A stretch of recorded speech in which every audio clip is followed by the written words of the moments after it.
sayod ko no nga dugay na ninimo nga pangandoy o damgo nga usa ka adlaw mopasok ka gyud sa atubangan sa altar.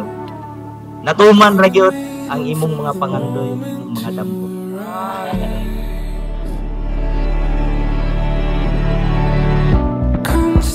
Actually, daghan kay ko nagustuhan sa iya.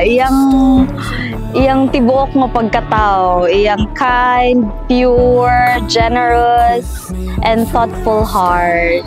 Mao gyud nakabihag sa ako. Like, he's always true to his words, and most likely dili gid always words. Dili kay siya vocal sa iyang pag-express sa iyang love and feelings, pero kanang more on action siya.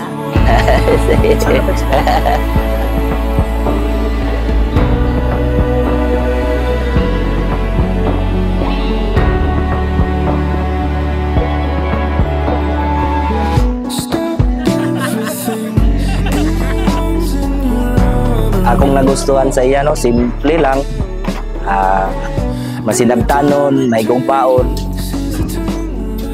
Na itsura na apon. I will cherish our love story and give you a joyful, passionate, and exciting life. Dili ko kahulat nga i-explore ning lifetime nga gihatag sa Ginoo sa ato.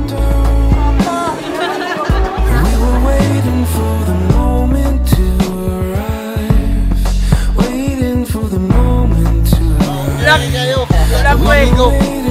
Eh, mana? Nagpahikot na gid siya.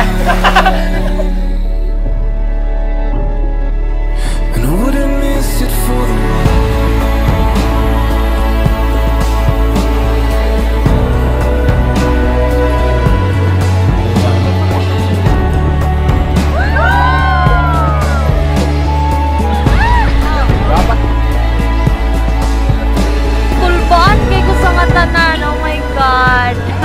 But I'm so happy and grateful. Finally, I found my home. So, Bajan and Matet, feel and see the presence of Jesus in your marriage today. Remember your passage in the Bible, John chapter 2, verses 1 to 11. Read it again and again and savor new lessons and miracles that Jesus will reveal. Saragid ang ako ang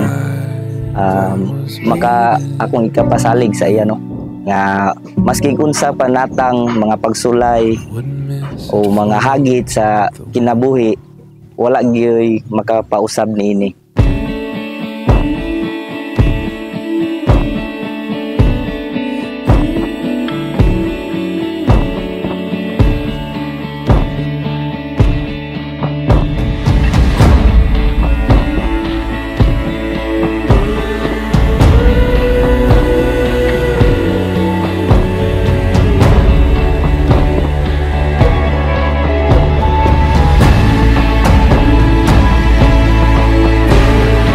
Kini nga akong gugma o pagbati hantod na gid ni sa kahanturan.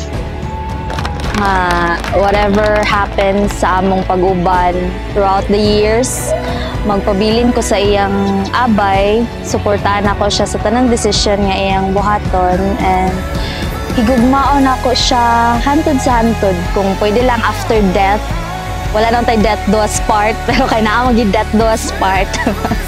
This tag after death, and if God permits, magkita mi sa heaven, dito na ko siya padayunan ng higugmaon. So yeah, I will be faithful to Him, loyal. I will be by His side through the ups and downs of life.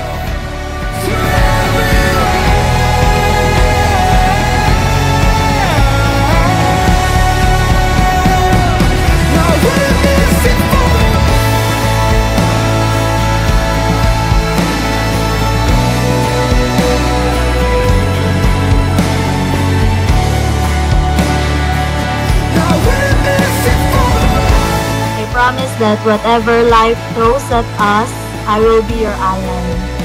Para ko di-refer me. We will move and thrive as one. Because one thing is for sure, ang dili jud ko mi-give up sa imo o sa ato o sa atong pamilya po.